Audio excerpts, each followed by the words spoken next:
पिछले दिनों हमने आपको ललितपुर के विष्णु तिवारी की कहानी बताई थी। बिना कसूर के बलात्कार के मामले में 20 साल जेल में रहना पड़ा। आज कहानी सूरत से है। फैसला गुजराती में है, इसलिए हमने इंडियन एक्सप्रेस के कमाल सैयद की रिपोर्ट और मुस्लिम मिरर में छपी रिपोर्ट की मदद ली है। इस तस्वीर में वो लोग हैं जिन पर 20 साल तक मुकदमा चला कि वे सिमी नाम के प्रतिबंधित संगठन से जुड़े हैं। शनिवार को सूरत के चीफ मजिस्ट्रेट एएन दवे ने 127 लोगों को बाइज्जत बरी कर दिया। 20 साल पहले 27 दिसंबर 2001 को सूरत के राजश्री हॉल में मुसलमानों की शिक्षा के मसले पर एक सम्मेलन बुलाया गया। इस हॉल की booking all India minority board के तहत की गई, आरिफ माजिद मंसूरी के नाम से। आरिफ माजिद मंसूरी साजिद मंसूरी के भाई हैं। साजिद मंसूरी सिमी से जुड़े थे। सितंबर 2001 में अमेरिका में 9/11 के आतंकी हमले के बाद सिमी पर प्रतिबंध लगा दिया गया था। लाल कृष्ण आडवाणी से लेकर बीजेपी के तमाम नेता सिमी को बंद करने की बात करते थे, मुद्दा बनाते थे। प्रतिबंध के बाद यह सबसे बड़ी गिरफ्तारी थी। इन 127 लोगों में 2 राजस्थान से वाइस चांसलर थे, 4-5 प्रोफेसर थे, डॉक्टर, इंजीनियर और एक सेवानिवृत्त जज भी गए थे।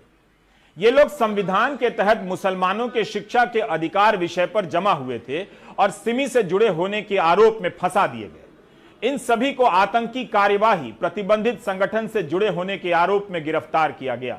यूएपीए की कई धाराएं लगा दी गई। पुलिस ने दावा किया कि सिमी के फॉर्म मिले हैं इनके पास से, ओसामा बिन लादेन की प्रशंसा करने वाले पर्चे मिले हैं। इन लोगों को 11 महीने तक जेल में रहना पड़ा। उसके बाद गुजरात हाईकोर्ट से जमानत मिल गई। तब तक मीडिया में इनके खिलाफ ऐसा अभियान चला कि बहुतों की नौकरी चली गई। जो बिजनेस करते थे उनका बिजनेस खत्म हो गया। मौलाना अताउर रहमान वजदी साहब 86 साल के हैं, यूपी के सहारनपुर से इस फैसले को सुनने गए थे। 20 साल पहले 66 साल के थे और अब व्हील चेयर के सहारे चल रहे हैं।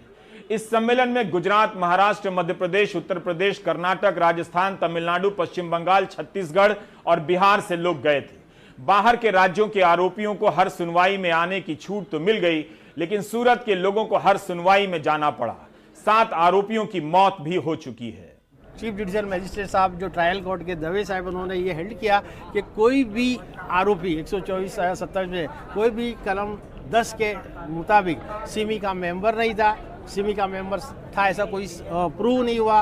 उन्होंने कोई अनलॉफुल एक्टिविटीज़ की है ऐसा भी कोई प्रूफ नहीं है। उनके विरुद्ध कोई भी एविडेंस आया नहीं है। और दूसरा के सेक्शन 17 के नीचे, यूएपीए की सेक्शन 17 के नीचे जो सेंट्रल गवर्नमेंट के सैंक्शन देनी चाहिए प्रोसिक्यूशन की, वो वैलिड सैंक्शन नहीं थी। और सब तमाम वो पुरावे और वो दस्तावेज देखने के बाद आज ट्रायल जज ने सभी 127 आरोपियों को रिहा कर दिया है, उनको निर्दोष जाहिर कर दिया। अभी भी 5 लोग अन्य धाराओं के कारण इस केस में जेल में बंद हैं। फैसले के दिन 111 लोग मौजूद थे। इंडियन एक्सप्रेस ने अपने एक्सप्लेन्ड खंड में इस केस पर और विस्तार से रोशनी डाली है। पुलिस का एक बयान था कि हमने रात में छापे मारे, कुछ लोग सो रहे थे, कुछ लोगों के पास मोबाइल फोन थे जो उन दिनों बहुत कम लोगों के पास होते थे, कुछ लोगों ने सिम कार्ड ही निगल लिया। इस तरह के आरोप लगाए गए थे। अदालत ने पाया कि सरकारी वकील की दलीलें भरोसे के लायक नहीं हैं कि ये लोग सिमी के आंदोलन को बढ़ावा देने के लिए सूरत में जमा हुए थे। सरकारी वकील यह भी साबित नहीं कर सके कि ये लोग सिमी के सदस्य थे। जब अगस्त 2008 में साजिद मंसूरी को अहमदाबाद धमाके के आरोप में गिरफ्तार किया गया, तब पुलिस ने कहा कि इसकी तलाश 2001 के सूरत केस से ही हो रही थी। यह फरार था। इन धमाकों में 56 लोगों की मौत हुई थी। तब इसके पीछे इंडियन मुजाहिदीन का हाथ बताया गया। एक्सप्रेस ने लिखा है कि गुजरात पुलिस के मौजूदा प्रमुख आशीष भाटिया उस वक्त सूरत के ज्वाइंट कमिश्नर थे। बाद में वे सीरियल धमाके की जांच से भी जुड़े। इस केस में सरकार की तरफ से लड़ने वाले वकील जगपुरुष सिंह राजपूत 2012 में बीजेपी के टिकट पर अहमदाबाद से चुनाव लड़ते हैं और विधायक बन जाते हैं। इधर लोगों की जिंदगी बर्बाद हो जाती है। आतंक के आरोप में 127 लोगों को 20 साल मुकदमे झेलने पड़े हैं। इस केस से किसे राजनीतिक लाभ हुआ और किसे अपने करियर में लाभ हुआ, इसका हिसाब तब होगा जब राजनीति पर बात करने वाले लोग सिस्टम के बारे में बात करेंगे कि किसी को फंसा देना इस देश में इतना आसान क्यों है। जिस देश में आज भी अवैध रूप से राष्ट्रीय सुरक्षा कानून लगा दिया जाता हो, उस देश में ऐसी खबरों के लिए किसके पास वक्त है? यह जरूर जानना चाहूंगा कि ऐसी खबरों को सुनकर निर्दोष को फंसाने वाले अफसर पार्टी करते होंगे या प्रायश्चित करते होंगे। हम एक दूसरा क्वेश्चन पुट अप करना चाहते हैं सिस्टम पे। जो सिस्टम जिन्होंने कंप्लेन की थी वही हमारे इन्वेस्टिगेशन ऑफिसर थे। लीगली कैसे सही है हमें नहीं मालूम, लेकिन सिस्टम ने जो है उनको ये पावर दिया है। दूसरा, सिस्टम ने 20 साल हमारे ख़राब किए हैं। ये सिस्टम ने 20 साल हमारे कैसे ख़राब किए? हमारी बीवी बच्चे, हमारे कारोबार, हमारे जॉब्स, इतनी प्रॉब्लम्स जो फेस करनी पड़ी, कितने लोगों को जॉबलेस होना पड़ा, कितनों के कारोबार ख़राब हुए, एक साल तक जेल में रहना पड़ा, हर महीने यहाँ आकर हज़ारों रुपया खर्च करना पड़ा, वकीलों की फ़ीस, ये सारे मामला। तो एक आदमी जो हैंड टू माउथ हो, ये कैसे अफोर्ड कर सकता है? तो ये जो प्रॉब्लम्स है इसको कंपनसेट कौन करेगा? हम ये क्वेश्चन पुटअप करना चाहते हैं कि अगर सिस्टम बेगुनाहों को इस तरह 20-20 साल रगड़ कर अगर जस्टिस देता भी है तो उसके जो लॉसेस है उसको कैसे कंपनसेट किया जा सकता है? सिस्टम के इन सितमों को छेड़ दीजिए आप बस। देश भर में लाखों लोग धर्म की दीवार तोड़कर रोते बिलखते आपके सामने आ जाएंगे। यह इतना बड़ा मसला है। सूरत के केस में ही हर 2 महीने पर सुनवाई होती थी। एक सुनवाई की फीस 7,000, 4 वकील थे। वकीलों को एक मुश्त राशि भी दी गई। आप हिसाब लगाएं कि 20 साल तक एक ऐसे आरोप में 127 लोगों ने किस तरह मुकदमे का खर्च उठाया होगा। इस सुनवाई के दौरान 7 लोगों की मौत भी हो गई। उन्हें तो इंसाफ ही नहीं मिला, न मिलेगा। आसिफ शेख ने 2001 में पत्रकारिता में गुजरात यूनिवर्सिटी में टॉप किया था। आसिफ इस सम्मेलन में गए और प्रतिबंधित संगठन सिमी के सदस्य होने के आरोप में गिरफ्तार हो गए।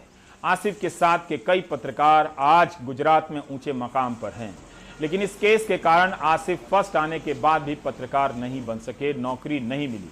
कभी कॉल सेंटर में काम किया तो कभी मार्केटिंग की, लाउडस्पीकर बेचा तो कभी कॉन्ट्रैक्ट पर काम किया, कपड़े की दुकान खोली मगर नहीं चली। अब 13 साल से मिर्ची बेच रहे हैं। मैं यूनिवर्सिटी टॉपर था, मास्टर डिग्री मैंने जर्नलिज्म से की है, लेकिन उसके बाद भी मुझे बहुत सारे मीडिया हाउस ने नौकरी देने से मना कर दिया क्योंकि मेरे ऊपर एक टैग लगा हुआ था। मेरा केस चल रहा था सूरत में, इसलिए मैं आज पत्रकार के फील्ड में नहीं जा पाया। मेरे क्लासमेट सब आज जर्नलिस्ट हैं अच्छे मशहूर। मैं आज मिर्ची बेच रहा हूँ। मेरे से बहुत सारे लोग परेशान हुए जो अपना करियर नहीं बना पाए, बर्बाद हुए। मेरे 38 साल की उम्र में, बड़ी उम्र में शादी हुई क्योंकि मुझे कोई लड़की देने को तैयार नहीं था। ये सब कुछ होने के बावजूद भी मैं एक सोचता हूँ कि अगर अब आप अपने कम्युनिटी के राइट्स के लिए नहीं बात करेंगे, लीगल वे में बात करना सीखिएगा, बात कीजिएगा, हो सकता है आपको परेशान होना पड़े, लेकिन आप भी अगर कोई तैयार नहीं होगा बात करने के लिए, सच्चाई के लिए, अपने राइट्स के लिए, अपनी कम्युनिटी के लिए आवाज़ उठाने तैयार नहीं होगा, तो फिर कौन आवाज़ उठाएगा? हमारा सिस्टम जिस तरह विष्णु तिवारी के लिए क्रूर है, उसी तरह आसिफ के लिए भी है। किसी को फंसाना इतना आसान हो चुका है कि फंसाने वालों को बस एक कलम चलानी होती है, फिर मीडिया उसे आतंक से जोड़कर खबर बना देता है। पुरानी खबरों की क्लिपिंग तो नहीं मिली, लेकिन आप पिछले साल इसी वक्त तबलीग जमात के कवरेज को याद कर सकते हैं क्या हुआ था। ऑटो रिक्शा चलाने वाले आसिफ सरबती। आसिफ सरबती सूरत में हेल्थ वर्कर के रूप में काम करते थे। सरकारी नौकरी थी। 33 साल के थे उस वक्त जब मुकदमा हुआ। अब 53 साल के हैं। इस केस के बाद निलंबित कर दिए गए और निलंबित होने के कारण 2,000 रुपए महीने ही मिलते रहे, लेकिन पूरी सैलरी कभी नहीं मिली क्योंकि नियम है। सिमी का लेबल चिपकने के कारण ऑफिस के लोग भी आसिफ से दूर हो गए। आर्थिक स्थिति खराब हुई तो आसिफ ऑटो रिक्शा चलाने लगे।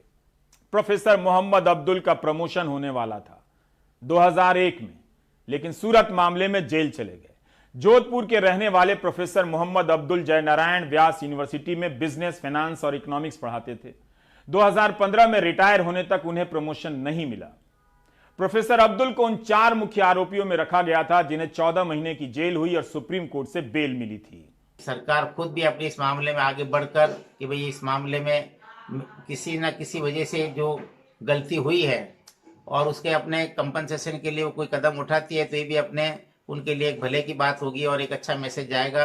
तो हम यही चाहते हैं कि अपने ये जो अच्छा फैसला हुआ है और भी अपने एक गलती से जिस चीज़ से आइडिया मार्केट एजुकेशन बोर्ड के लिए एक अच्छे कदम तौर पर लोगों ने शामिल हुए थे और उसको किसी तौर पर गलत एंगल से सिमी के साथ जोड़ा गया था जो कि सही नहीं था। और उसमें पूरे भारत के अपने अच्छे अच्छे लोग, डॉक्टर, इंजीनियर, प्रोफेसर, उलमा लोग जो शरीक हुए थे, उन सबको भी अपने राहत मिलनी चाहिए। उसके लिए कोई जो भी एजेंसियां हो उसके अपने तौर पर कोई काम करे और उनके लिए इस तरह का प्लान बनाए कि लोगों ने जो इस तरह की यातनाएं और अपने परेशानियां झेली, तरह तरह की अपने चीज़ें जो समाज के वजह से उनको अंदर वो पीड़ित होना पड़ा, तो वो सब चीज़ें उनके लिए अगर राहत के तौर पर कोई पैकेज उनको मिलता है तो मिलना चाहिए। और जो जॉब में थे उनकी जॉब के मामले जो जितने भी सारे अटके हुए हैं प्रमोशन के, एरियर्स के, उन सबको अपने जो संबंधित जो संस्थाएं हैं उनको भी चाहिए कि वो सारे मामले उनके लिए जल्दी से जल्दी उनको हल करे। इसी तरह